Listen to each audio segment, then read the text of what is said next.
রাতে যদি এই প্রাসাদের সামনে দাঁড়ান, হঠাৎ কানে ভেসে আসতে পারে, কাকা আমাকে বাঁচাও। বিশ্বাস করবেন? আমরা কথা বলছি মহারাষ্ট্রের পুনেতে অবস্থিত শনিওয়াডা প্রাসাদের কথা।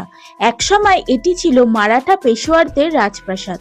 1773 সালে এই প্রাসাদে নির্মমভাবে হত্যা করা হয় কিশোর পেশোয়া নারায়ণ রাওকে।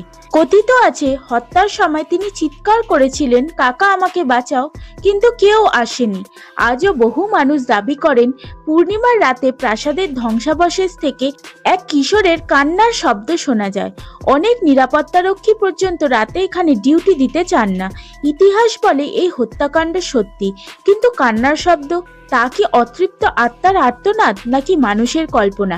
এই প্রশ্নের উত্তর আজও রহস্য। এই প্রাসাদ কি সত্যিই ভৌতিক নাকি ইতিহাসের ভয়াবহ স্মৃতি আমাদের ভয় দেখায়?